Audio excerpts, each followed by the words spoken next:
ਸਤਿ ਸ਼੍ਰੀ ਅਕਾਲ ਜੀ ਸਾਰਿਆਂ ਨੂੰ। मैं ਤੁਹਾਡਾ ਆਪਣਾ Jaspreet Singh attorney at law ਤੇ ਅੱਜ ਦਾ ਆਪਣਾ ਇਹ ਪ੍ਰੋਗਰਾਮ ਹੈ ਵੀਕਲੀ ਅਪਡੇਟਸ, ਜਿਹਦੇ ਵਿੱਚ ਅਸੀਂ ਅਮਰੀਕਾ ਦੀ ਇਮੀਗ੍ਰੇਸ਼ਨ ਦੀ ਗੱਲ ਕਰਦੇ ਹਾਂ, ਨਾਲ ਦੀ ਨਾਲ ਤੁਹਾਡੇ ਸਵਾਲਾਂ ਦੇ ਜਿਹੜੇ ਜਵਾਬ ਆ ਉਹ ਵੀ ਦੇਣ ਦੀ ਕੋਸ਼ਿਸ਼ ਕਰਦੇ ਹਾਂ।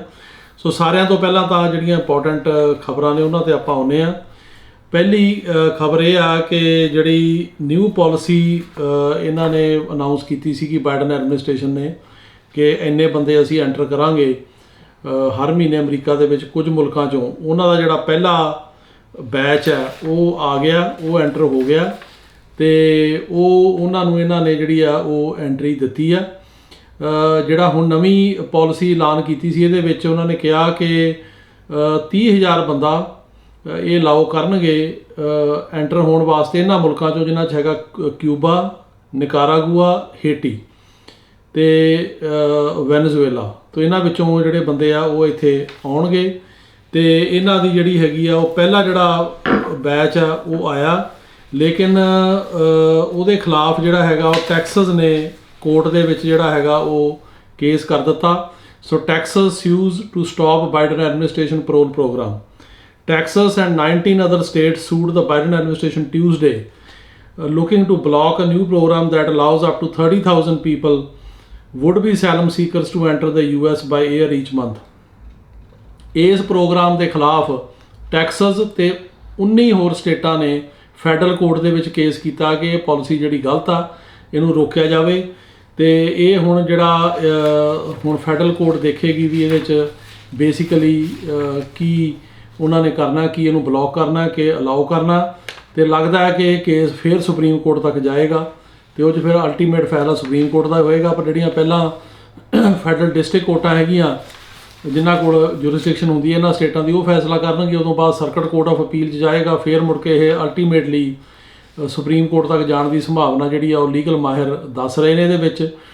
ਤੇ ਸਰਕਾਰ ਨੇ ਕਿਹਾ ਸੀ ਵੀ ਜਿਹੜੇ ਇਹ ਕੰਟਰੀਆਂ ਹੈਗੀਆਂ ਕਿਊਬਾ, ਹੇਟੀ, ਨਿਕਾਰਾਗੂਆ, ਵੈਨੇਜ਼ੁਏਲਾ, ਇਹਨਾਂ ਦੇ ਬੰਦੇ ਜਿਹੜੇ ਆ ਉਹਨਾਂ ਨੂੰ ਅਸੀਂ ਅਲਾਓ ਕਰਾਂਗੇ 30,000 ਬੰਦਾ ਹਰ ਮਹੀਨਾ ਹੈ ਤੇ 2 ਸਾਲਾਂ ਲਈ। ਤੇ ਇਹਨਾਂ ਨੂੰ ਵਰਕ ਪਰਮਿਟ ਮਿਲੂਗਾ, 2 ਸਾਲ ਵਾਸਤੇ ਇੱਥੇ ਰਹਿਣ ਦੀ ਜਿਹੜੀ ਆ ਉਹ ਪਰਮਿਸ਼ਨ ਮਿਲੇਗੀ।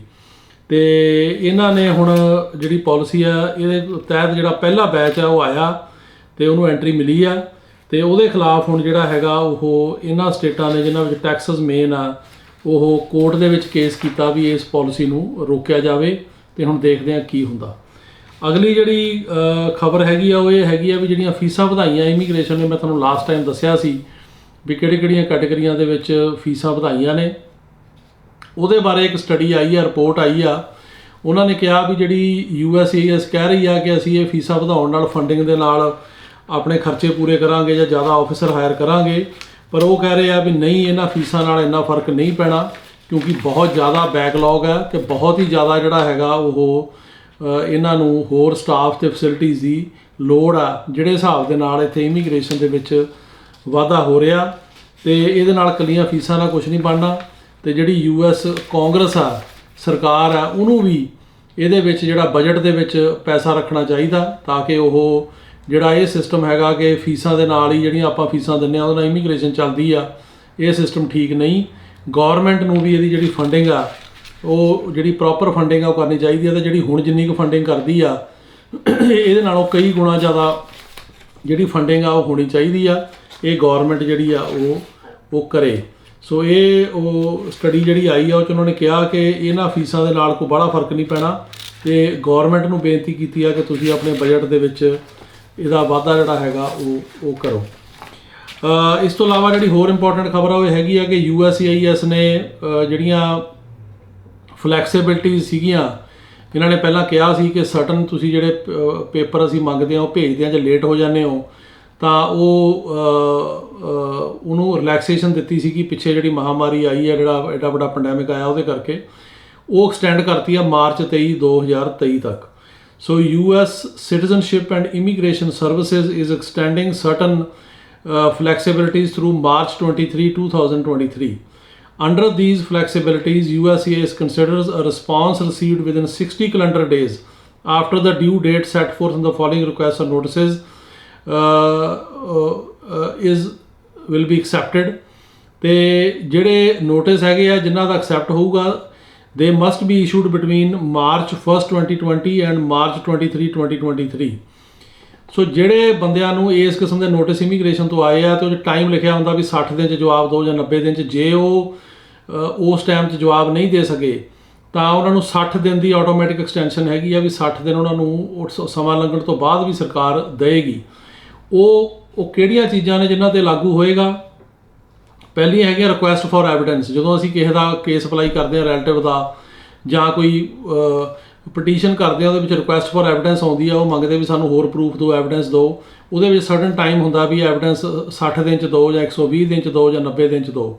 ਜੇ ਤੁਸੀਂ ਉਸ ਦੌਰਾਨ ਨਹੀਂ ਦੇ ਸਕੇ ਤਾਂ ਉਹ ਤੁਹਾਨੂੰ 60 ਦਿਨ ਦੀ ਆਟੋਮੈਟਿਕ ਐਕਸਟੈਂਸ਼ਨ ਜਿਹੜੀ ਆ ਉਹ ਮਿਲੇਗੀ।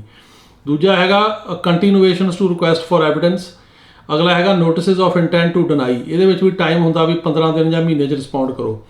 ਦੂਜਾ ਹੈਗਾ notice of intent to revoke, notice of intent to rescind, notice of intent to terminate regional centers, notice of intent to withdraw TPS status, the motions to reopen on N400, the receipt of derogatory information after grant.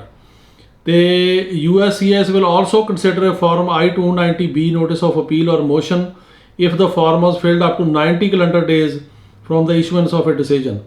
ਉਹ ਇਹ ਕਹਿੰਦੇ ਵੀ ਜਦੋਂ ਅਸੀਂ appeal ਕਰਦੇ ਹਾਂ ਜਾਂ ਕੋਈ deny ਕਿਸੇ ਦਾ ਕੇਸ ਹੁੰਦਾ ਜਾਂ ਉਹਦੀ ਅਸੀਂ I-290B ਇੱਕ ਫਾਰਮ ਦਾ ਜਿਹਤੇ ਅਪੀਲ ਕੀਤੀ ਜਾਂਦੀ ਆ, ਜੇ ਉਹ ਕਰਦੇ ਆ ਤੇ ਉਹ ਵੀ ਅਸੀਂ ਉਹਨੂੰ ਜਿਹੜਾ ਹੈਗਾ ਉਹ ਜੇ ਜਿਹੜਾ ਡਿਸੀਜਨ ਆ 2021 ਤੇ 23 ਦੇ ਵਿੱਚ ਆਇਆ ਤੇ ਬੰਦਾ ਲੇਟ ਹੋ ਗਿਆ, ਕਿਉਂਕਿ ਅਪੀਲ ਦਾ ਟਾਈਮ ਹੁੰਦਾ ਕਰਨ ਦਾ 30 ਦਿਨ ਦਾ, ਤੇ ਜੇ 30 ਦਿਨ ਤੋਂ ਉੱਪਰ ਵੀ ਹੋ ਗਏ ਤਾਂ ਅਸੀਂ ਉਹਨੂੰ ਐਕਸੈਪਟ ਕਰਾਂਗੇ।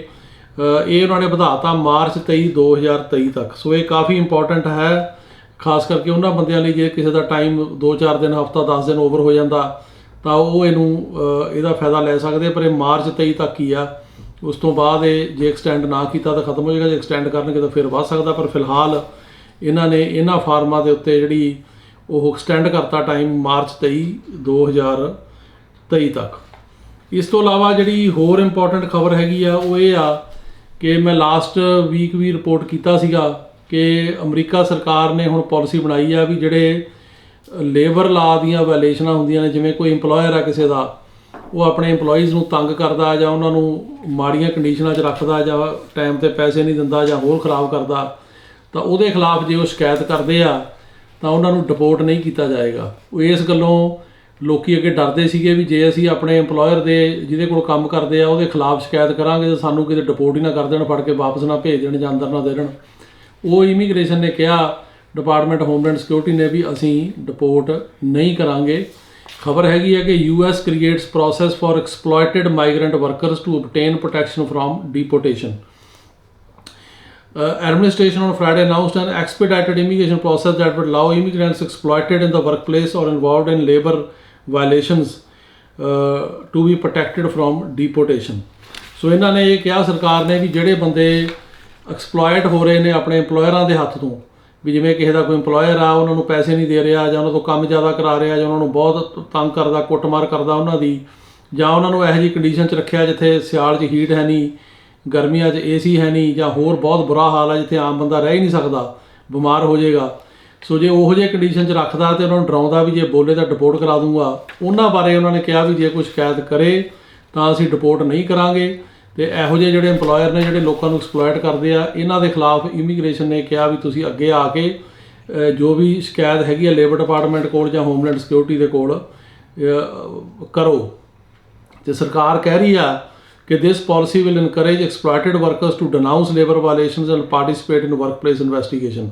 ਇਹਦੇ ਨਾਲ ਜਿਹੜੇ ਬੰਦੇ ਆਪਣੇ ਵਰਕਰਸ ਨੂੰ ਐਕਸਪਲੋਇਟ ਕਰਦੇ ਨੇ ਜਾਂ ਮਾੜੇ ਜਿਹੜੇ ਕੰਡੀਸ਼ਨਾਂ 'ਚ ਕੰਮ ਕਰਾਉਂਦੇ ਨੇ, ਉਹਨਾਂ ਦੇ ਖਿਲਾਫ ਜੇ ਕੋਈ ਅੱਗੇ ਆਉਂਦਾ ਤਾਂ ਉਹਦੇ ਨਾਲ ਸਰਕਾਰ ਨੂੰ ਜਾਣਕਾਰੀ ਹੋਏਗੀ ਵੀ ਕਿਹੜੇ ਇੱਦਾਂ ਦੇ ਇੰਪਲੋਇਰ ਨੇ, ਤੇ ਉਹਨਾਂ ਨੂੰ ਉਹ ਫਿਰ ਜਿਹੜੀ ਹੈਗੀ ਆ ਇੰਪਲੋਈਜ਼ ਨੂੰ ਪ੍ਰੋਟੈਕਸ਼ਨ ਦੇਣਗੇ। ਉਹ ਇਸ ਗੱਲੋਂ ਵੀ ਕੋਈ ਡਿਪੋਰਟ ਹੀ ਨਾ ਕਰਦੇ, ਇਹ ਡਰਨ ਦੀ ਲੋੜ ਨਹੀਂ, ਤੇ ਉਹਦੇ ਖਿਲਾਫ ਤੁਸੀਂ ਜਿਹੜਾ ਹੈਗਾ ਉਹ ਕਰ ਸਕਦੇ ਹੋ।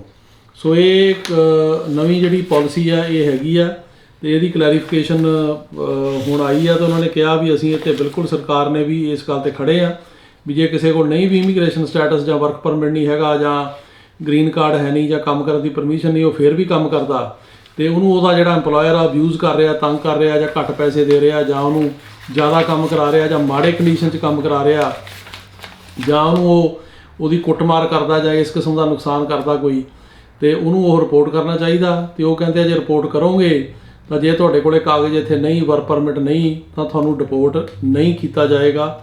ਇਹ ਜਿਹੜੀ ਆ ਇਹ ਪਾਲਿਸੀ ਜਿਹੜੀ ਸਰਕਾਰ ਨੇ ਅਨਾਊਂਸ ਕੀਤੀ ਆ। ਤੇ ਇਹਨਾਂ ਨੇ ਕਿਹਾ ਕਿ the new policy announced on January 13th states that immigrant workers who are either victim of, ਜਿਹੜੇ ਆਪ ਵਿਕਟਿਮ ਨੇ ਇੱਦਾਂ ਦੇ ਕੰਮ ਦੇ, ਜਾਂ ਵਿਟਨੈਸ ਨੇ ਵੀ ਕਿਸੇ ਹੋਰ ਨੂੰ ਤੰਗ ਕਰ ਰਿਹਾ ਤੇ ਉਹ ਗਵਾਹ ਨੇ, ਐਨੀ ਵਾਇਲੇਸ਼ਨ ਆਫ ਲੇਬਰ ਰਾਈਟਸ, ਜਿਹੜੇ ਲੇਬਰ ਲਾ ਦੀ ਵਾਇਲੇਸ਼ਨ ਹੁੰਦੀ ਇੱਦਾਂ ਦੀ, ਤੇ ਉਹਨਾਂ ਨੂੰ ਅਮਰੀਕਾ ਦੇ ਵਿੱਚ ਜਿਹੜਾ ਹੈਗਾ ਉਹ ਰਹਿਣ ਦੀ ਪਰਮਿਸ਼ਨ ਮਿਲੇਗੀ, ਡਿਫਰਡ ਐਕਸ਼ਨ ਟੈਂਪਰਰੀ ਪਰਮਿਸ਼ਨ, ਤੇ ਉਹਦੇ ਨਾਲ ਉਹਨਾਂ ਨੂੰ ਜਿਹੜਾ ਹੈਗਾ ਉਹ ਕੰਮ ਕਰਨ ਵਾਸਤੇ ਵੀ ਜਿਹੜੀ ਪਰਮਿਸ਼ਨ ਦਿੱਤੀ ਜਾਏਗੀ। ਸੋ ਇਹ ਜਿਹੜਾ ਮਤਲਬ ਸਰਕਾਰ ਨੇ ਇਹ 'ਤੇ ਫੈਸਲਾ ਕੀਤਾ, ਇਹਨੂੰ ਕਾਫੀ ਵੈਲਕਮ ਕੀਤਾ ਜਾ ਰਿਹਾ ਸਾਰੇ ਪਾਸਿਓਂ, ਕਿਉਂਕਿ ਆਮ ਦੇਖਣ ਦੇ ਵਿੱਚ ਆਉਂਦਾ ਵੀ ਜਿਹੜੇ ਬੰਦਿਆਂ ਕੋਲੇ ਇੱਥੇ ਵਰਕ ਪਰਮਿਟ ਪ੍ਰੋਪਰ ਨਹੀਂ ਹੈਗੇ, ਉਹ ਫਿਰ ਵੀ ਕਿਸੇ ਹਾਲਾਤ ਕਰਕੇ ਜਾਂ ਬੜੇ ਔਖੇ ਆਉਂਦੇ ਆ, ਜਾਂ ਉਹਨਾਂ ਨੂੰ ਰਹਿਣ ਨੂੰ ਕੋਈ ਜਗ੍ਹਾ ਨਹੀਂ, ਜਾਂ ਉਹ ਕੰਮ ਕਰਦੇ ਆ, ਤੇ ਉਹਨਾਂ ਨੂੰ ਜਿਹੜੇ ਉਹਨਾਂ ਦੇ ਇੰਪਲੋਇਰ ਨੇ, ਜਿਹੜੇ ਮਾਲਕ ਨੇ, ਉਹ ਐਕਸਪਲੋਇਟ ਕਰਦੇ ਆ, ਕਹਿ ਕੇ ਵੀ ਤੁਹਾਡੇ ਕੋਲ ਪੇਪਰ ਹੈ ਨਹੀਂ ਗੇ, ਤੇ ਤੁਸੀਂ ਬੜੇ ਘੱਟ ਪੈਸਿਆਂ ਜ਼ਿਆਦਾ ਕੰਮ ਕਰੋ, ਨਹੀਂ ਡਿਪੋਰਟ ਕਰਾ ਦਾਂਗੇ। ਤੇ ਉਹ ਗੌਰਮੈਂਟ ਹੁਣ ਕਹਿ ਰਹੀ ਆ ਵੀ ਉਹਨਾਂ ਨੂੰ ਅਸੀਂ ਪ੍ਰੋਟੈਕਟ ਕਰਾਂਗੇ, ਡਿਪੋਰਟ ਨਹੀਂ ਕੀਤਾ ਜਾਊਗਾ ਇੱਦਾਂ ਦੇ ਬੰਦਿਆਂ ਨੂੰ। ਤੇ ਉਹ ਜੇ ਗਵਾਹ ਨੇ ਕਿ ਕਿਸੇ ਹੋਰ ਨੂੰ ਤੰਗ ਕੀਤਾ ਆ ਤਾਂ ਫਿਰ ਵੀ ਅੱਗੇ ਆ ਸਕਦੇ ਆ। ਜੇ ਉਹਨਾਂ ਦੇ ਆਪਣੇ ਨਾਲ ਇਹ ਧੱਕਾ ਹੋਇਆ ਤਾਂ ਅੱਗੇ ਆਉਣ, ਤੇ ਉਹਨਾਂ ਨੂੰ ਜਿਹੜਾ ਉਹ ਪ੍ਰੋਟੈਕਸ਼ਨ ਦਿੱਤੀ ਜਾਏਗੀ। ਤੇ ਉਹਦੇ ਨਾਲ ਉਹਨਾਂ ਨੇ ਕਿਹਾ ਵੀ ਅਸੀਂ ਇਹ ਸਿਸਟਮ ਹੁਣ ਬਣਾ ਰਹੇ ਆ, ਤੇ ਇਹ ਉਹਨਾਂ ਨੇ ਹੁਣ ਨਵਾਂ ਇੱਕ ਜਿਹੜਾ ਹੈਗਾ ਉਹ ਸਿਸਟਮ ਤਿਆਰ ਕੀਤਾ, ਪਾਲਿਸੀ ਤਿਆਰ ਕੀਤੀ ਆ। ਤੇ ਇਹ ਇੱਕ ਚੰਗੀ ਗੱਲ ਆ, ਕਿਉਂਕਿ ਇਹਦੇ ਨਾਲ ਫਿਰ ਕਈ ਬੰਦੇ ਜਿਹੜੇ ਆ ਉਹ ਐਕਸਪਲੋਇਟ ਹੋਣ ਤੋਂ ਬਚਣਗੇ। ਅਗਲੀ ਜਿਹੜੀ ਖਬਰ ਹੈ ਜੀ ਉਹ ਇਹ ਹੈਗੀ ਆ ਕਿ ਵੀਜ਼ਾ ਜਿਹੜਾ ਬੁਲਟਨ ਆ ਉਹ ਆ ਗਿਆ ਫਰਵਰੀ ਦਾ, ਪਰ ਕੋਈ ਉਹਦੇ ਵਿੱਚ ਖਾਸ ਇੰਪਰੂਵਮੈਂਟ ਨਹੀਂ। ਜਿਹੜੀਆਂ ਬੈਕਲੌਗ ਸੀ, ਡੇਟਾਂ ਸੀ, ਉੱਥੇ ਖੜੀਆਂ ਜਿੱਥੇ ਪਹਿਲਾਂ ਖੜੀਆਂ ਸੀਗੀਆਂ, ਕੋਈ ਉਹਨਾਂ ਦੇ ਖਾਸ ਫਰਕ ਨਹੀਂ ਆ। ਸੋ ਜਿਹੜੀ F4 ਕੈਟੇਗਰੀ ਆ, ਇਹ US ਸਿਟੀਜ਼ਨ ਦੇ ਜਿਹੜੇ ਮਤਲਬ ਭਰਾ ਭੈਣ ਤੇ ਉਹਨਾਂ ਦੇ ਅਨਮੈਰਿਡ ਬੱਚਿਆਂ ਦੀ ਉੱਥੇ ਚੱਲ ਰਿਹਾ 15 ਸਤੰਬਰ 2005, ਉਹੀ ਜਿਹੜਾ ਪਹਿਲਾਂ ਚੱਲ ਰਿਹਾ ਸੀ। F3 ਕੈਟੇਗਰੀ ਹੈਗੀ ਆ ਸਿਟੀਜ਼ਨ ਦੇ ਜਿਹੜੇ ਹੈਗੇ ਆ ਉਹ ਮੈਰਿਡ ਬੱਚਿਆਂ ਦੀ, ਉਹ ਹੈਗਾ 22 ਨਵੰਬਰ 2008। F2B ਹੈਗੀ ਆ ਗ੍ਰੀਨ ਕਾਰਡ ਹੋਲਡਰ ਦੇ ਜਿਹੜੇ ਅਨਮੈਰਿਡ ਬੱਚੇ ਓਵਰ 21, ਉੱਥੇ ਚੱਲ ਰਿਹਾ ਜੀ 22 ਸਤੰਬਰ 2015। F2A ਗ੍ਰੀਨ ਕਾਰਡ ਹੋਲਡਰ ਦੇ ਹਸਬੈਂਡ ਵਾਈਫ ਤੇ 21 ਸਾਲ ਤੋਂ ਘੱਟ ਬੱਚੇ ਉਹ ਕਰੰਟ ਆ। F1 ਚੱਲ ਰਿਹਾ ਜੀ 1 ਦਸੰਬਰ 2014। ਸੋ F1 ਵੀ ਉੱਥੇ ਹੀ ਆ ਜੀ 1 ਦਸੰਬਰ 2014।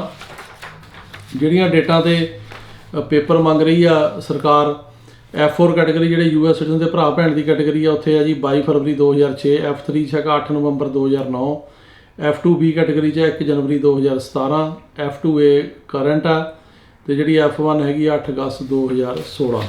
ਸੋ ਇਹ ਹੁਣ ਨਵਾਂ ਜਿਹੜਾ ਹੈਗਾ ਫਰਵਰੀ ਦਾ ਵੀਜ਼ਾ ਬੁਲਟਨ ਇਹ ਆਇਆ, ਪਰ ਅਜੇ ਵੀ ਇਹਦੇ ਵਿੱਚ ਜਿਹੜੇ ਹੈਗੇ ਆ ਉਹ ਬੈਕਲੌਗ ਕਾਫੀ ਜ਼ਿਆਦਾ ਜਿਹੜੇ ਆ ਉਹ ਦੇਖਣ ਨੂੰ ਮਿਲ ਰਹੇ ਆ। ਤੇ ਅਗਲੀ ਖਬਰ ਜੀ ਨਿਊਯਾਰਕ ਤੋਂ ਆ, ਤੇ ਜਿਹੜੇ ਨਿਊਯਾਰਕ ਦੇ ਮੇਅਰ ਨੇ ਐਰਿਕ ਐਡਮਸ, ਉਹਨਾਂ ਨੇ ਕਿਹਾ ਕਿ ਬਹੁਤ ਜ਼ਿਆਦਾ ਸਾਡੀ ਸਿਟੀ ਦੇ ਵਿੱਚ ਲੋਕੀ ਜਿਹੜੇ ਨਵੇਂ ਆ ਰਹੇ ਨੇ, ਜਿਹੜੇ ਖਾਸ ਕਰਕੇ ਬਾਰਡਰਾਂ ਤੋਂ, ਤੇ ਸਾਨੂੰ ਜਿਹੜਾ ਉਹ ਹੈਲਪ ਚਾਹੀਦੀ ਆ। ਉਹਨਾਂ ਨੇ ਫੈਡਰਲ ਗੌਰਮੈਂਟ ਨੂੰ ਕਿਹਾ ਵੀ ਸਾਨੂੰ ਜ਼ਿਆਦਾ ਫੰਡਿੰਗ ਦਿਓ, ਤੇ ਅਸੀਂ ਜਿਹੜਾ ਸਿਟੀ ਆ ਉਹਦੇ ਕੋਲੇ ਕਪੈਸਿਟੀ ਹੈ ਨਹੀਂ ਇੰਨੇ ਬੰਦਿਆਂ ਨੂੰ ਝੱਲਣ ਦੀ। ਤੇ ਇਸ ਕਰਕੇ ਨਿਊਯਾਰਕ ਦੇ ਵਿੱਚ ਉਹਨਾਂ ਨੇ ਫੈਡਰਲ ਗੌਰਮੈਂਟ ਕੋਲੋਂ ਜਿਹੜੇ ਇੱਦਾਂ ਦੇ ਇਲੀਗਲ ਇਮੀਗ੍ਰੈਂਟਸ ਆ ਰਹੇ ਨੇ ਬਾਰਡਰ ਕ੍ਰੋਸ ਕਰਕੇ, ਉਹਨਾਂ ਵਾਸਤੇ ਜਿਹੜੀ ਹੈਗੀ ਆ ਉਹ ਫੰਡਿੰਗ ਇਹ ਮੰਗੀ ਆ। ਸੋ ਇਹ ਸੀ ਜੀ ਹੁਣ ਦੀਆਂ ਜਿਹੜੀਆਂ ਖਬਰਾਂ ਨੇ, ਤੇ ਹੁਣ ਆਪਾਂ ਤੁਹਾਡੇ ਸਵਾਲਾਂ ਦੇ ਜਿਹੜੇ ਜਵਾਬ ਆ ਉਹ ਦੇਣ ਦੀ ਕੋਸ਼ਿਸ਼ ਕਰਦੇ ਹਾਂ ਜੀ। ਸਾਰਿਆਂ ਤੋਂ ਪਹਿਲਾਂ ਤਾਂ ਕਈ ਲੋਕ ਸਾਡਾ ਧੰਨਵਾਦ ਕਰ ਰਹੇ ਆ ਕਿ ਤੁਸੀਂ ਵਧੀਆ ਜਾਣਕਾਰੀ ਦਿੰਦੇ ਆ ਜੀ, ਤੇ ਤੁਹਾਡਾ ਬੜਾ ਧੰਨਵਾਦ ਕਿ ਤੁਸੀਂ ਪ੍ਰੋਗਰਾਮ ਦੇਖਦੇ ਹੋ, ਤੁਸੀਂ ਇਹਨੂੰ ਸ਼ੇਅਰ ਕਰਦੇ ਹੋ, ਸਬਸਕ੍ਰਾਈਬ ਕਰਦੇ ਹੋ, ਤੇ ਉਹਦੇ ਨਾਲ ਸਾਨੂੰ ਉਤਸ਼ਾਹ ਮਿਲਦਾ। ਸੋ ਮੇਰੀ ਕੋਸ਼ਿਸ਼ ਹੁੰਦੀ ਆ ਕਿ ਜਿੰਨੇ ਵੀ ਤੁਹਾਡੇ ਸਵਾਲਾਂ ਦੇ ਜਵਾਬ ਮੈਂ ਦੇ ਸਕਾਂ, ਜਾਂ ਤੁਹਾਨੂੰ ਜਿਹੜੀਆਂ ਇੰਪੋਰਟੈਂਟ ਖਬਰਾਂ ਹੈਗੀਆਂ ਜਿਹੜੀਆਂ ਕਿ ਤੁਹਾਡੀ ਜ਼ਿੰਦਗੀ ਨਾਲ ਮਾਇਨਾ ਰੱਖਦੀਆਂ, ਖਾਸ ਕਰਕੇ ਇਮੀਗ੍ਰੇਸ਼ਨ ਦੀ ਫੀਲਡ 'ਚ, ਉਹ ਤੁਹਾਡੇ ਨਾਲ ਸ਼ੇਅਰ ਕਰਾਂ। ਤਾਂ ਇਸੇ ਤਰ੍ਹਾਂ ਹੀ ਕਰਦੇ ਰਵਾਂਗੇ। ਅਗਲਾ ਸਵਾਲ ਹੈ ਜੀ ਕਿ ਉਹ ਕਹਿ ਰਹੇ ਆ ਕਿ F4 ਕੈਟੇਗਰੀ ਦੇ ਵਿੱਚ ਕਿੰਨਾ ਟਾਈਮ ਲੱਗ ਰਿਹਾ, ਤਾਂ ਅਸੀਂ 2007 'ਚ ਅਪਲਾਈ ਕੀਤਾ ਸੀ। ਮੈਂ ਦੱਸ ਕੇ ਹਟਿਆ ਜੀ ਕਿ ਜੇ 2005 ਹੀ ਚੱਲ ਰਿਹਾ, ਇਹਨੂੰ ਕਾਫੀ ਟਾਈਮ ਲੱਗਣਾ, ਤੇ ਅਜੇ ਬੈਕਲੌਗ ਹੈਗਾ। ਹੁਣ ਦੇਖਦੇ ਹਾਂ ਕਿੰਨਾ ਕੁ ਬੈਕਲੌਗ ਜਿਹੜਾ ਉਹ ਅੱਗੇ ਨਿਕਲਦਾ। ਅਗਲਾ ਸਵਾਲ ਹੈ ਜੀ ਕਿ ਮੈਂ ਨਿਊਯਾਰਕ 5 ਦਿਨ ਪਹਿਲਾਂ ਆਇਆ ਸੀਗਾ, ਤੇ ਉਸ ਤੋਂ ਬਾਅਦ ਮੈਨੂੰ ਹੁਣ ਇੱਥੇ ਐਂਟਰੀ ਮਿਲੀ ਆ, ਤੇ ਮੈਂ ਕੇਸ ਲਾ ਸਕਦਾ? ਹਾਂਜੀ, ਤੁਸੀਂ ਲਾ ਸਕਦੇ ਹੋ ਕੇਸ ਆਪਣਾ। ਤੇ ਇੱਕ ਅਗਲਾ ਸਵਾਲ ਇਹਦੇ ਨਾਲ ਹੀ ਰਿਲੇਟਡ ਆ, ਉਹ ਕਹਿੰਦੇ ਟਾਈਟਲ 42 ਬਾਰੇ ਜਾਣਕਾਰੀ ਦਿਓ। ਦੇਖੋ ਗੱਲ ਇਸ ਤਰ੍ਹਾਂ ਹੈਗੀ ਆ ਕਿ ਜਿਹੜਾ ਟਾਈਟਲ 42 ਆ ਇਹ ਇੱਕ ਐਸੀ ਪ੍ਰੋਵੀਜ਼ਨ ਹੈ ਲਾਅ ਦੀ ਜਿਹੜੀ ਕਿ ਇਹ ਕਹਿੰਦੀ ਆ ਕਿ ਕਿਸੇ ਵੀ ਬੰਦੇ ਨੂੰ ਗੌਰਮੈਂਟ ਰੋਕ ਸਕਦੀ ਆ ਬਾਰਡਰ 'ਤੇ, ਇਹਨਾਂ ਨੂੰ ਇਹ ਡਰ ਹੋਵੇ ਵੀ ਇੱਥੇ ਉਹ ਬਿਮਾਰੀ ਫੈਲਾ ਸਕਦਾ ਮੈਡੀਕਲ ਗਰਾਊਂਡ 'ਤੇ, ਕਿ ਜਿਵੇਂ ਕੋਈ ਬੰਦਾ ਬਿਮਾਰ ਹੈ ਜਾਂ ਉਹਨੂੰ ਕੋਈ ਇੱਦਾਂ ਦੀ ਬਿਮਾਰੀ ਹੈ ਜਿਵੇਂ ਜਿਹੜੀ ਕਿ ਫੈਲ ਸਕਦੀ ਹੈ, ਜੇ ਉਹ ਬੰਦਾ ਇੱਥੇ ਆ ਕੇ ਫੈਲਾ ਸਕਦਾ ਤੇ ਉਹਨੂੰ ਉਹ ਰੋਕਿਆ ਜਾ ਸਕਦਾ ਉਸ ਗਰਾਊਂਡ ਦੇ ਉੱਤੇ। ਇਹ ਜਿਹੜੀ ਪਿਛਲੀ ਸਰਕਾਰ ਸੀ ਟਰੰਪ ਦੀ, ਉਹਨੇ ਇਹਨੂੰ ਯੂਜ਼ ਕਰਕੇ ਬਹੁਤ ਬੰਦਿਆਂ ਨੂੰ ਰੋਕ ਕੇ ਵਾਪਸ ਰਿਪੋਰਟ ਕੀਤਾ। ਇਹ ਸਰਕਾਰ ਨੇ ਪਾਲਿਸੀ ਖਤਮ ਕੀਤੀ, ਪਰ ਕਈ ਸਟੇਟਾਂ ਨੇ ਜਿਵੇਂ ਟੈਕਸਸ ਵਗੈਰਾ ਨੇ ਸੂਹ ਕੀਤਾ, ਉਹ ਕੋਰਟ ਨੇ ਬਲੌਕ ਕਰਤਾ, ਫਿਰ ਇੱਕ ਕੋਰਟ ਨੇ ਅਲਾਓ ਕਰਤਾ, ਫਿਰ ਇਹ ਸੁਪਰੀਮ ਕੋਰਟ ਤੱਕ ਗਿਆ ਤੇ ਹੁਣ ਸੁਪਰੀਮ ਕੋਰਟ ਨੇ ਜਿਵੇਂ ਲਾਸਟ ਟਾਈਮ ਮੈਂ ਦੱਸਿਆ ਸੀ ਸਟੇ ਦੇਤੀ ਆ ਵੀ ਇਹਨੂੰ ਜਾਰੀ ਰੱਖੋ। ਸੋ ਇਹਦੇ ਤਹਿਤ ਜਿਹੜੇ ਜ਼ਿਆਦਾ ਬੰਦੇ ਆਉਂਦੇ ਆ ਉਹਨੂੰ ਗੌਰਮੈਂਟ ਜਿਹੜੀ ਆ ਉਹ ਅਮਰੀਕਾ 'ਚ ਐਂਟਰੀ ਦੇਣ ਤੋਂ ਰੋਕ ਸਕਦੀ ਆ। ਸੋ ਉਹ ਰੋਕ ਰਹੀ ਆ। ਤੇ ਪਰ ਜਿਹੜੀ ਇਹ ਟਾਈਟਲ 42 ਹੈ, ਮੈਂ ਦੱਸ ਦਿਆਂ ਕਿ ਜਿਹੜੇ ਆਪਣੇ ਇੰਡੀਆ ਤੋਂ ਬੰਦੇ ਆਉਂਦੇ ਆ, ਖਾਸ ਕਰਕੇ ਪੰਜਾਬ, ਹਰਿਆਣਾ ਜਾਂ ਇਹਨਾਂ ਜਿਹੜੀਆਂ ਸਟੇਟਾਂ ਤੋਂ, ਉਹਨਾਂ 'ਤੇ ਲਾਗੂ ਨਹੀਂ ਹੁੰਦਾ। ਉਹਨਾਂ ਨੂੰ ਐਂਟਰੀ ਜਿਹੜੀ ਆ ਬਰਾਬਰ ਮਿਲ ਰਹੀ ਆ। ਇਹ ਸਿਰਫ ਜਿਹੜੇ ਇਹਨਾਂ ਕੰਟਰੀਆਂ ਤੋਂ ਆਉਂਦੇ ਜਿਵੇਂ ਕੋਸਟਾ ਰੀਕਾ ਹੋ ਗਿਆ, ਬ੍ਰਾਜ਼ੀਲ ਹੋ ਗਿਆ, ਨਿਕਾਰਾਗੁਆ ਹੋ ਗਿਆ ਜਾਂ ਹੇਟੀ ਵਗੈਰਾ ਹੋ ਗਿਆ, ਇਹਨਾਂ ਕੰਟਰੀਜ਼ ਦੇ ਉੱਤੇ, ਵੈਨਜ਼ੂਏਲਾ, ਇਹਨਾਂ 'ਤੇ ਲਾਗੂ ਹੁੰਦੀ ਆ। ਉਹਦੇ ਬਾਰੇ ਵੀ ਸਰਕਾਰ ਨੇ ਹੁਣ ਪਾਲਿਸੀ ਐਲਾਨ ਕੀਤੀ ਹੈ ਵੀ 30,000 ਬੰਦੇ ਨੂੰ ਇਹਨਾਂ 'ਚੋਂ ਮਹੀਨੇ ਦੀ ਐਂਟਰੀ ਦੇਣੀ ਹੈ ਇਕੱਲੇ ਮੁਲਕ 'ਚੋਂ।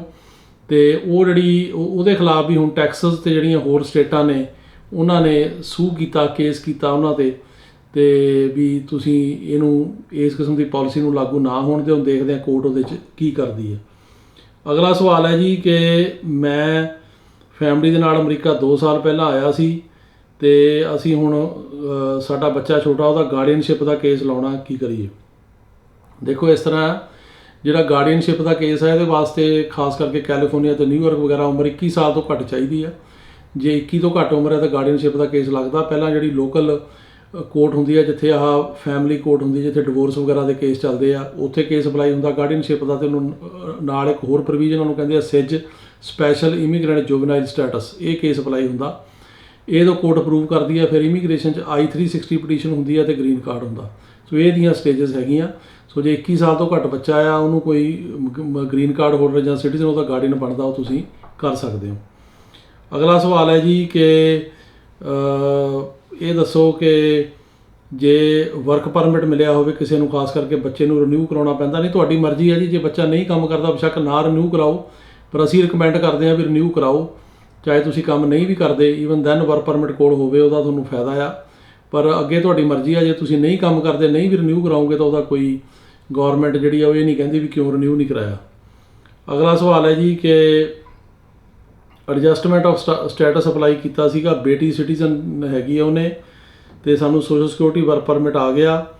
ਤੇ ਉਦੋਂ ਬਾਅਦ ਅਸੀਂ ਅਕਤੂਬਰ 14, 2021 ਨੂੰ ਕੇਸ ਅਪਲਾਈ ਕੀਤਾ ਸੀਗਾ ਤੇ ਉਹਨਾਂ ਨੇ ਹੁਣ ਕਿੰਨਾ ਟਾਈਮ ਲੱਗੂਗਾ ਤੇ ਸਾਰੀ ਐਵੀਡੈਂਸ ਅਸੀਂ ਭੇਜਤੀ ਸੀ। ਇਹਨੂੰ ਟਾਈਮ ਲੱਗ ਸਕਦਾ ਜੀ ਕਾਫੀ ਜ਼ਿਆਦਾ, ਕਿਉਂਕਿ ਅੱਜ ਕੱਲ੍ਹ ਕਾਫੀ ਡਿਲੇ ਹੈਗੀ ਆ, ਸਾਲ ਡੇਢ ਸਾਲ ਦੀ ਡਿਲੇ ਆ। ਸੋ ਵੇਟ ਕਰਨਾ ਪੈਣਾ ਤੁਹਾਨੂੰ। ਅਗਲਾ ਸਵਾਲ ਹੈ ਜੀ ਕਿ ਮੈਂ ਜਿਹੜਾ ਹੈਗਾ ਉਹ ਨਿਊਜ਼ੀਲੈਂਡ ਤੋਂ ਹੈਗੇ ਆ, ਅਸੀਂ EB-5 ਬਾਰੇ ਦੱਸੋ। EB-5 ਇੱਕ ਇਨਵੈਸਟਰ ਕੈਟੇਗਰੀ ਹੈਗੀ, ਜਿਹਦੇ ਵਿੱਚ ਕਿ ਪੈਸੇ ਇਨਵੈਸਟ ਕਰਕੇ ਤੁਸੀਂ ਅਮਰੀਕਾ 'ਚ ਪੱਕੇ ਹੋ ਸਕਦੇ ਹੋ। ਇਹ ਬੜੀ ਲੰਬੀ ਚੌੜੀ ਇਹਦੇ 'ਚ ਜਿਹੜਾ ਹੈਗਾ ਪ੍ਰੋਸੈਸ ਹੈ। ਇਹਦੇ ਬਾਰੇ ਮੈਂ ਇੱਕ ਡਿਟੇਲਡ ਵੀਡੀਓ ਜਿਹੜੀ ਆ ਉਹ ਬਾਅਦ 'ਚ ਬਣਾ ਕੇ ਤੁਹਾਨੂੰ ਦੱਸੂਗਾ ਵੀ ਕੀ ਆ। ਪਰ ਬੇਸਿਕਲੀ ਇਨਵੈਸਟਰ ਵੀਜ਼ਾ ਤੇ ਇਹ 'ਚ ਪਹਿਲਾਂ 2 ਸਾਲ ਦਾ ਗ੍ਰੀਨ ਕਾਰਡ ਮਿਲਦਾ, ਫਿਰ ਐਕਸਟੈਂਡ ਹੋ ਜਾਂਦਾ। ਤੇ ਜਿਹੜਾ ਇੰਪਲੋਇਰ ਆ ਉਹ 'ਤੇ ਸ਼ਰਤਾਂ ਹੁੰਦੀਆਂ ਵੀ ਉਹਨੇ 11 ਬੰਦਿਆਂ ਨੂੰ ਘੱਟੋ ਘੱਟ ਜੋਬਾਂ ਦੇਣੀਆਂ ਹੁੰਦੀਆਂ, ਇਸ ਤਰ੍ਹਾਂ ਦਾ। ਅਗਲਾ ਸਵਾਲ ਹੈ ਜੀ ਕਿ F4 2006 'ਚ ਅਸੀਂ ਅਪਲਾਈ ਕੀਤਾ, ਕਦੋਂ ਪੇਪਰ ਮੰਗਣਗੇ? ਮੈਂ ਦੱਸ ਕੇ ਹਟਿਆ ਜੀ ਤਾਂ ਤੁਹਾਨੂੰ ਹੁਣੇ ਹੀ ਕਿ ਜਿਹੜਾ ਵੀਜ਼ਾ ਬੁਲੇਟਿਨ ਆਇਆ ਉਹਦੇ ਜਿਹੜੀ F4 ਕੈਟੇਗਰੀ ਆ ਉਹਦੇ ਵਿੱਚ ਜਿਹੜਾ 2006 ਦੇ ਜਿਹੜੇ ਪੇਪਰ ਮੰਗ ਰਹੇ ਨੇ, ਉਹ ਮੰਗ ਰਹੇ ਆ ਜੀ, ਤੁਸੀਂ ਦੇਖ ਲਓ ਕਿ 22 ਫਰਵਰੀ 2006। ਸੋ ਫਰਵਰੀ 2006 ਤੱਕ ਦੇ ਪੇਪਰ ਮੰਗ ਰਹੇ। ਸੋ ਜਿਨ੍ਹਾਂ ਨੇ ਫਰਵਰੀ ਤੋਂ ਬਾਅਦ ਦਾ ਅਪਲਾਈ ਕੀਤਾ, ਜਿਵੇਂ ਕਿਸੇ ਨੇ ਮਈ ਜੂਨ 6 'ਚ ਕੀਤਾ ਜਾਂ ਜੁਲਾਈ 'ਚ, ਉਹਨਾਂ ਦੇ ਪੇਪਰ ਅਜੇ ਨਹੀਂ ਮੰਗੇ ਜਾ ਰਹੇ। ਅਗਲਾ ਸਵਾਲ ਹੈ ਜੀ ਕਿ ਮੇਰਾ ਕੇਸ ਅਪਰੂਵ ਹੈ, ਦਸੰਬਰ 2022 'ਚ ਇੰਟਰਵਿਊ ਕਦ ਤੱਕ ਆ ਸਕਦੀ ਆ? ਸੋ ਜੇ ਕੇਸ ਤੁਹਾਡਾ ਅਪਰੂਵ ਹੋ ਗਿਆ, ਤੁਸੀਂ ਕਿਹੜੀ ਇੰਟਰਵਿਊ ਦੀ ਗੱਲ ਕਰਦੇ ਹੋ? ਇਹਦਾ ਮਤਲਬ ਤੁਹਾਡਾ ਜ਼ਿਆਦਾ ਮੈਰਿਜ ਦਾ ਕੇਸ ਹੋਣਾ, ਅਤੇ ਇਹਦੇ ਵਿੱਚ ਬੇਸਿਕਲੀ ਇਹਨੂੰ ਟਾਈਮ ਲੱਗੂਗਾ। ਅਪਰੂਵਲ ਤੋਂ ਬਾਅਦ NVC ਕੋਲ ਜਾਂਦਾ ਤੇ ਉੱਥੇ ਡਾਕੂਮੈਂਟਰੀ ਕੰਪਲੀਟ ਹੋਊਗਾ ਪਹਿਲਾਂ, ਉਸ ਤੋਂ ਬਾਅਦ ਜਾਊਗਾ ਐਮਬੈਸੀ ਕੋਲ। ਸੋ ਇਹਨੂੰ ਟਾਈਮ ਲੱਗ ਸਕਦਾ ਐਨੀਵੇਅਰ ਬਿਟਵੀਨ 6 ਮਹੀਨੇ ਤੋਂ ਸਾਲ ਲੱਗ ਸਕਦਾ। ਅਗਲਾ ਸਵਾਲ ਹੈ ਜੀ ਕਿ ਮੈਂ ਸੈਲਮ ਲਈ ਅਪਲਾਈ ਕਰਨਾ, ਤੇ ਮੈਕਸੀਕੋ ਦੇ ਰਾਹੀਂ ਮੈਂ ਜੇ ਆਵਾਂ ਤਾਂ ਅਸਾਈਲਮ ਕਰ ਸਕਦਾ। ਅਸਾਈਲਮ ਕੋਈ ਵੀ ਕਰ ਸਕਦਾ ਜੀ। ਅਸਾਈਲਮ ਦੇ 5 ਗਰਾਊਂਡ ਹੁੰਦੇ ਆ, ਜੇ ਉਹਨਾਂ ਵਿੱਚ ਤੁਹਾਡਾ ਕੇਸ ਆਉਂਦਾ ਤੁਸੀਂ ਕਰ ਸਕਦੇ ਹੋ, ਲੇਕਿਨ ਉਹਦੇ ਨਾਲ ਇਹ ਵੀ ਸ਼ੋਅ ਕਰਨਾ ਪੈਂਦਾ ਵੀ ਪਹਿਲਾਂ ਪਰਸੀਕਿਊਸ਼ਨ ਹੋਈ ਆ, ਤੁਹਾਨੂੰ ਤੰਗ ਕੀਤਾ, ਕੁੱਟਮਾਰ ਹੋਈ ਆ, ਜਾਂ ਫਿਊਚਰ ਪਰਸੀਕਿਊਸ਼ਨ ਦਾ ਡਰ ਆ, ਉਹਦੀ ਬੇਸ 'ਤੇ ਤੁਸੀਂ ਮਤਲਬ ਕਰ ਸਕਦੇ ਹੋ। ਅਗਲਾ ਸਵਾਲ ਹੈ ਜੀ ਕਿ ਜੇ ਏ ਨੰਬਰ ਇੱਕੋ ਹੀ ਏ ਨੰਬਰ 2 ਬੰਦਿਆਂ ਨੂੰ ਇਸ਼ੂ ਹੋਇਆ, ਪੋਸੀਬਲ ਹੈ ਕ੍ਰੈਡਿਟ ਕਰਨਾ? ਹਾਂਜੀ ਹੈਗਾ। ਇਮੀਗ੍ਰੇਸ਼ਨ ਗਲਤੀ ਕਰਦੀ ਹੈ ਕਈ ਵਾਰੀ। ਸੋ ਕਈ ਕੇਸਾਂ 'ਚ ਇੱਕੋ ਹੀ ਬੰਦਿਆਂ ਦਾ ਮਤਲਬ ਇੱਕੋ ਹੀ ਏ ਨੰਬਰ 2 ਬੰਦਿਆਂ ਨੂੰ ਇਸ਼ੂ ਹੋ ਜਾਂਦਾ, ਲੇਕਿਨ ਉਹਨੂੰ ਜਿਹੜਾ ਹੈਗਾ ਉਹ ਕੀਤਾ ਜਾ ਸਕਦਾ ਕਰੈਕਟ, ਅਤੇ ਉਹ ਕੋਰਟ ਨਾਲ ਗੱਲ ਕਰਕੇ ਜਾਂ ਇਮੀਗ੍ਰੇਸ਼ਨ ਨਾਲ ਗੱਲ ਕਰਕੇ ਉਹ ਸੈੱਟ ਹੋ ਜਾਂਦਾ, ਕਰੈਕਟ ਹੋ ਜਾਂਦਾ। ਅਗਲਾ ਸਵਾਲ ਹੈ ਜੀ ਕਿ B1 B2 ਕਦੋਂ ਓਪਨ ਹੋਣਾ? B1 B2 ਹੈ ਤਾਂ ਓਪਨ ਆ, ਪਰ ਡੇਟਾ ਨਹੀਂ ਮਿਲ ਰਹੀਆਂ ਅਜੇ ਸਲੋਟ ਕਈ ਓਪਨ ਨਹੀਂ ਹੁੰਦੇ, ਉਹਦੇ ਕਰਕੇ ਟਾਈਮ ਲੱਗਦਾ। ਉਹਨੂੰ ਬਾਰ-ਬਾਰ ਚੈੱਕ ਕਰੀਦਾ, ਉਹਨੂੰ ਚੈੱਕ ਕਰੀ ਚਲੋ, ਕਈ ਵਾਰੀ ਸਲੋਟ ਓਪਨ ਹੋ ਜਾਂਦਾ, ਤੁਸੀਂ ਉੱਤੇ ਫਿਰ ਡੇਟ ਜਿਹੜੀ ਆ ਉਹ ਲੈ ਸਕਦੇ ਹੋ। ਅਗਲਾ ਸਵਾਲ ਹੈ ਜੀ ਕਿ ਇਨੀਸ਼ੀਅਲ ਵਰਕ ਪਰਮਿਟ ਨਹੀਂ ਆਇਆ, 60 ਦਿਨ ਹੋ ਗਏ ਆ, ਕਿੰਨਾ ਟਾਈਮ ਲੱਗੂਗਾ? ਇਹਨੂੰ ਇੰਨਾ ਟਾਈਮ ਲੱਗਦਾ ਜੀ 60 ਤੋਂ 80 ਦਿਨ। ਸੋ ਹੋਣਾ ਚਾਹੀਦਾ ਤਕਰੀਬਨ 2-2.5 ਮਹੀਨੇ 'ਚ ਆ ਰਹੇ ਆ ਜਿਹੜੇ ਇਨੀਸ਼ੀਅਲ ਵਰਕ ਪਰਮਿਟ ਆ। ਅਗਲਾ ਸਵਾਲ ਹੈ ਜੀ ਕਿ ਇਹ ਦੱਸੋ ਕਿ R1 ਵੀਜ਼ੇ 'ਤੇ ਮੈਂ USA ਆਇਆ ਸੀ 19 'ਚ, ਅਸਾਈਲਮ ਕੇਸ ਲਾਇਆ, ਕੋਈ ਤਰੀਕ ਨਹੀਂ ਆਈ, ਅਤੇ R1 ਵੀਜ਼ਾ 21 ਨੂੰ ਖਤਮ ਹੋ ਗਿਆ, ਦੁਬਾਰਾ R1 ਲਾ ਸਕਦਾ? ਨਹੀਂ ਜੀ, ਜੇ R1 ਖਤਮ ਹੋ ਗਿਆ ਦੁਬਾਰਾ ਨਹੀਂ ਲੱਗਣਾ, ਕਿਉਂਕਿ ਤੁਸੀਂ ਉਦੋਂ ਖਤਮ ਹੋਣ ਤੋਂ ਪਹਿਲਾਂ ਲਾ ਸਕਦੇ ਸੀ, ਪਰ ਜੇ ਇੱਕ ਵਾਰ 21 'ਚ ਖਤਮ ਹੋ ਗਿਆ ਉਸ ਤੋਂ ਬਾਅਦ ਦੁਬਾਰਾ R1 ਨਹੀਂ ਲਾ ਸਕਦੇ। ਜਿਹੜਾ ਅਸਾਈਲਮ ਲਾਇਆ ਤੁਸੀਂ ਉੱਥੇ ਰਹਿ ਸਕਦੇ ਹੋ, ਉਹਦੀ ਇੰਟਰਵਿਊ ਦੀ ਵੇਟ ਕਰੋ, ਅਤੇ ਵਰਕ ਪਰਮਿਟ ਤੁਹਾਨੂੰ ਮਿਲ ਗਿਆ ਹੋਣਾ, ਕਿਉਂਕਿ ਅਸਾਈਲਮ ਦੀ ਜੇ ਇੰਟਰਵਿਊ ਨਾ ਆਵੇ ਤਾਂ 6 ਮਹੀਨੇ ਬਾਅਦ ਵਰਕ ਪਰਮਿਟ ਲੈਣ ਲਈ ਬੰਦਾ ਐਲੀਜੀਬਲ ਹੋ ਜਾਂਦਾ, ਪਰ R1 ਜਿਹੜਾ ਕੇਸ ਆ ਉਹ ਤੁਸੀਂ ਨਹੀਂ ਲਾ ਸਕਦੇ। ਅਗਲਾ ਸਵਾਲ ਹੈਗਾ ਜੀ ਕਿ ਇੰਡੀਆਨਾਪੋਲਿਸ ਵਿੱਚ ਜਿਹੜੀ ਕੋਰਟ ਕਦੋਂ ਸ਼ੁਰੂ ਹੋਏਗੀ? ਇਹ ਐਲਾਨ ਕੀਤਾ ਸੀ ਜੀ ਉਹਨਾਂ ਨੇ, ਅਤੇ ਹੁਣ ਦੇਖਦੇ ਹਾਂ ਕਦੋਂ ਸ਼ੁਰੂ ਹੁੰਦੀ ਹੈ, ਇਹਦੇ ਬਾਰੇ ਮੈਂ ਅਪਡੇਟ ਦਊਂਗਾ ਤੁਹਾਨੂੰ। ਅਗਲਾ ਸਵਾਲ ਹੈ ਜੀ ਕਿ ਜਦੋਂ ਬਾਰਡਰ ਕ੍ਰੋਸ ਕਰਕੇ ਇੱਥੇ ਕੋਈ ਬੰਦਾ ਆਉਂਦਾ ਅਤੇ ਉਹਦੇ ਬਿਆਨ ਫੇਲ ਹੋ ਗਏ ਤਾਂ ਫਿਰ ਕੀ ਹੋ? ਜੇ ਬਿਆਨ ਫੇਲ ਹੋ ਜਾਂਦੇ ਤੁਹਾਨੂੰ ਇੱਕ ਮੌਕਾ ਮਿਲਦਾ ਇਮੀਗ੍ਰੇਸ਼ਨ ਜੱਜ ਕੋਲ ਬਿਆਨ ਦੇਣ ਦਾ, ਜੇ ਉੱਥੇ ਵੀ ਫੇਲ ਹੋ ਜਾਣ ਤਾਂ ਫਿਰ ਉਹ ਕੁਛ ਨਹੀਂ ਕਰ ਸਕਦਾ, ਕਿਉਂਕਿ ਇਹ 'ਚ ਕੋਈ ਅਪੀਲ ਨਹੀਂ ਹੁੰਦੀ, ਕੋਈ ਰੀਓਪਨ ਨਹੀਂ ਹੁੰਦਾ, ਕੁਛ ਨਹੀਂ ਹੁੰਦਾ, ਤਾਂ ਫਿਰ ਉਹ ਡੈਪੂਟੇਸ਼ਨ ਹੀ ਲੱਗਦੀ ਹੈ। ਅਗਲਾ ਸਵਾਲ ਹੈ ਜੀ ਕਿ F3 ਦੇ ਵੀਜ਼ੇ ਚੱਲਦੇ ਨੇ? ਹਾਂਜੀ ਮੈਂ ਦੱਸ ਕੇ ਹਟਿਆ ਜੀ। F3 category basically US citizen ਦੇ ਮੈਰਿਡ ਜਿਹੜੇ ਬੱਚੇ ਅਤੇ ਉਹਨਾਂ ਦੇ ਬੱਚਿਆਂ ਦੀ ਆ। ਇਹਦੇ 'ਚ ਹੁਣ ਇਸ ਟਾਈਮ 'ਤੇ ਜਿਹੜੇ ਪੇਪਰ ਮੰਗ ਰਹੇ ਨੇ ਉਹ 8 ਨਵੰਬਰ 2009 ਦੇ ਮੰਗ ਰਹੇ ਆ, ਅਤੇ ਉਹ ਜਿਹੜੀ ਮਤਲਬ ਕੈਟੇਗਰੀ ਆ, ਲੇਕਿਨ ਬਹੁਤ ਸਲੋ ਆ, ਇਹਨੂੰ ਟਾਈਮ ਬਹੁਤ ਲੱਗ ਰਿਹਾ ਜੀ, ਅਤੇ ਹੁਣ ਦੇਖੋ ਕਦੋਂ ਫਾਸਟ ਹੁੰਦੀ ਆ। ਅਤੇ ਇਹਦੇ 'ਚ ਕੁਛ ਕਹਿ ਨਹੀਂ ਸਕਦੇ, ਕਿਉਂਕਿ ਜਿਹੜਾ ਤੁਹਾਡਾ ਸਵਾਲ ਆ ਵੀ ਇਹ ਪੇਪਰ ਮਤਲਬ ਕਿਹੜੀ ਡੇਟ 'ਤੇ ਮੰਗ ਰਹੇ ਹੋ, ਮੈਂ ਦੱਸ ਕੇ ਹਟਿਆ ਹੀ ਹਾਂ ਤੁਹਾਨੂੰ ਕਿ ਮੰਗ ਰਹੇ ਆ 8 ਨਵੰਬਰ 2009 ਦੇ, ਪਰ ਕਿੰਨੀ ਕੁ ਤੇਜ਼ ਹੋਏਗੀ ਕਹਿ ਨਹੀਂ ਸਕਦੇ। ਜਿਹੜੇ ਵੀਜ਼ੇ ਮਿਲ ਰਹੇ ਆ ਉਹ ਮਿਲ ਰਹੇ ਆ 22 ਨਵੰਬਰ 2008 ਨੂੰ, ਸੋ ਕੋਈ ਇਹਦੇ 'ਚ ਅਜੇ ਕੋਈ ਉਮੀਦ ਨਹੀਂ ਹੈਗੀ ਇਹਨੂੰ ਫਾਸਟ ਹੋਣ ਦੀ। ਅਗਲਾ ਸਵਾਲ ਹੈ ਜੀ ਕਿ ਜਿਹੜਾ ਅਸਾਈਲਮ ਦਾ ਇਨੀਸ਼ੀਅਲ ਵਰਕ ਪਰਮਿਟ ਆ ਉਹ ਕਿੰਨੀ ਕੁ ਦੇਰ 'ਚ ਬੰਦਾ ਅਪਲਾਈ ਕਰ ਸਕਦਾ? ਉਹ 6 ਮਹੀਨੇ ਬਾਅਦ ਕਰ ਸਕਦਾ ਜੀ, 180 ਦਿਨ ਬਾਅਦ, ਅਤੇ 180 ਦਿਨ ਬਾਅਦ ਜੋ ਤੁਹਾਡਾ ਕੇਸ ਜੇ ਚੱਲਦੇ ਨੂੰ 180 ਦਿਨ ਹੋ ਜਾਣ ਤੁਹਾਨੂੰ ਵਰਕ ਪਰਮਿਟ ਮਿਲ ਸਕਦਾ, ਤੁਹਾਨੂੰ ASAP ਦੀ ਮੈਂਬਰਸ਼ਿਪ ਲੈ ਕੇ ਤੁਸੀਂ ਕਰ ਸਕਦੇ ਹੋ। ਅਗਲਾ ਸਵਾਲ ਹੈ ਜੀ ਕਿ ਮੇਰਾ ਵਰਕ ਪਰਮਿਟ ਆ ਗਿਆ ਤਾਂ ਮੇਰਾ ਕੇਸ ਕੈਲੀਫੋਰਨੀਆ ਲੱਗਿਆ ਹੋਇਆ ਅਤੇ ਮੈਂ ਕਿਸੇ ਹੋਰ ਸਟੇਟ ਦੇ ਵਿੱਚ ਕੰਮ ਕਰ ਸਕਦਾ? ਦੇਖੋ ਗੱਲ ਇਹ ਹੁੰਦੀ ਆ ਕਿ ਤੁਸੀਂ ਕੰਮ ਕਰੋਗੇ ਤੁਹਾਡਾ ਕੇਸ ਉੱਥੇ ਮੂਵ ਹੋ ਜਾਏਗਾ ਉਸ ਸਟੇਟ 'ਚ, ਸੋ ਇਸ ਕਰਕੇ ਤੁਸੀਂ ਹੋਰ ਸਟੇਟ ਦੇ ਵਿੱਚ ਕੰਮ ਨਹੀਂ ਕਰ ਸਕਦੇ, ਅਤੇ ਤੁਹਾਨੂੰ ਜਿਹੜਾ ਬੇਸਿਕਲੀ ਇਹ ਹੈਗਾ ਕਿ ਤੁਸੀਂ ਜਿਹੜੀ ਸਟੇਟ ਦੇ ਵਿੱਚ ਤੁਹਾਨੂੰ ਵਰਕ ਪਰਮਿਟ ਮਿਲਿਆ ਉਸੇ ਜੀ ਕੰਮ ਕਰੋ। ਜੇ ਮੂਵ ਕਰੋਗੇ ਤੁਸੀਂ ਕਿਤੇ ਹੋਰ ਜਾਓਗੇ ਤਾਂ ਤੁਹਾਡਾ ਕੇਸ ਵੀ ਉਹ ਮੂਵ ਕਰ ਸਕਦੇ ਆ ਉੱਥੇ, ਫਿਰ ਉਹ ਸਟੇਟ ਦੇ ਵਿੱਚ ਕੇਸ ਜ਼ਿਆਦਾ, ਸੋ ਬੈਟਰ ਹੈ ਵੀ ਤੁਹਾਨੂੰ ਉੱਥੇ ਤੁਸੀਂ ਕੰਮ ਜਿਹੜਾ ਹੈਗਾ ਉਹ ਕਰੋ ਤਾਂ ਕਿ ਤੁਹਾਡਾ ਕੇਸ ਜਿਹੜਾ ਉਹ ਮੂਵ ਨਾ ਹੋਵੇ। ਅਗਲਾ ਸਵਾਲ ਹੈ ਜੀ ਕਿ ਗ੍ਰੀਨ ਕਾਰਡ ਵਿੱਚ ਕਿੰਨਾ ਟਾਈਮ ਲੱਗ ਰਿਹਾ? 2021 'ਚ ਅਪਲਾਈ ਕੀਤਾ, ਲੱਗ ਰਿਹਾ ਜੀ ਟਾਈਮ ਮੈਨੂੰ 2.5 ਤੋਂ 3 ਸਾਲ ਅੱਜ ਕੱਲ੍ਹ, ਪਰ ਕਈਆਂ ਦਾ 1.5 2 ਸਾਲ 'ਚ ਵੀ ਆ ਰਿਹਾ, ਸੋ ਇਸ ਕਰਕੇ ਕੋਈ ਕਲੀਅਰ ਨਹੀਂ ਹੈ, ਪਰ ਕਈ ਕੇਸਾਂ 'ਚ ਕਾਫੀ ਟਾਈਮ ਜਿਹੜਾ ਉਹ ਲੱਗ ਰਿਹਾ।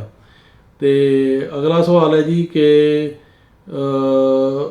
ਜਿਹੜਾ ਹੈਗਾ ਲੋਕੀ ਜਿਹੜੇ ਆਉਂਦੇ ਆ ਬਾਰਡਰ ਕ੍ਰੋਸ ਕਰਕੇ, ਅਤੇ ਇਹ ਜਿਹੜਾ ਹੈਗਾ ਇਹ ਕਾਫੀ ਜ਼ਿਆਦਾ ਆ ਰਹੇ ਆ, ਅਤੇ ਕੀ ਇਹਦਾ ਕੋਈ ਹੱਲ ਅੱਗੇ ਤੋਂ ਹੋਏਗਾ, ਸਰਕਾਰ ਕਰੇਗੀ? ਦੇਖੋ ਇਹਦੇ ਬਾਰੇ ਕੁਝ ਨਹੀਂ ਕਹਿ ਸਕਦੇ ਜੀ, ਗੌਰਮੈਂਟ ਦੀ ਇਹ ਤਾਂ ਪਾਲਿਸੀ ਇਹੀ ਆ ਕਿ ਜਿਹੜੇ ਬੰਦੇ ਬਾਰਡਰ ਕ੍ਰੋਸ ਕਰਕੇ ਆ ਰਹੇ ਆ ਉਹਨਾਂ ਨੂੰ ਐਂਟਰੀ ਦੇ ਰਹੇ ਆ, ਉਹਨਾਂ ਨੂੰ ਫਿਰ ਐਂਟਰੀ ਦੇ ਕੇ ਕੇਸ ਚੱਲਦੇ ਆ, ਉਹ 'ਚ ਵਰਕ ਪਰਮਿਟ ਵੀ ਮਿਲ ਰਹੇ ਆ।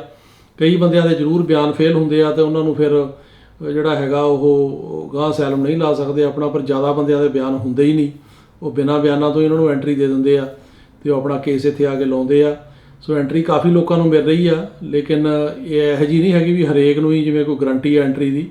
ਪਰ ਜੇ ਆਪਾਂ ਪਿਛਲੀ ਸਰਕਾਰ ਦਾ ਮੁਕਾਬਲਾ ਕਰੀਏ ਤਾਂ ਉਹਦੇ ਮੁਕਾਬਲੇ 'ਚ ਬਹੁਤ ਲੋਕਾਂ ਨੂੰ ਜਿਹੜੀ ਐਂਟਰੀ ਆ ਉਹ ਮਿਲ ਰਹੀ ਆ। ਸੋ ਇਹ ਸੀ ਜੀ ਤੁਹਾਡੇ ਸਵਾਲਾਂ ਦੇ ਜਵਾਬ। ਆਸ ਹੈ ਕਿ ਤੁਹਾਨੂੰ ਪ੍ਰੋਗਰਾਮ ਪਸੰਦ ਆਇਆ ਹੋਵੇਗਾ। ਅਗਲੇ ਹਫਤੇ ਆਪਾਂ ਮਿਲਾਂਗੇ ਇਸੇ ਪ੍ਰੋਗਰਾਮ 'ਚ। ਸਤਿ ਸ਼੍ਰੀ ਅਕਾਲ ਜੀ।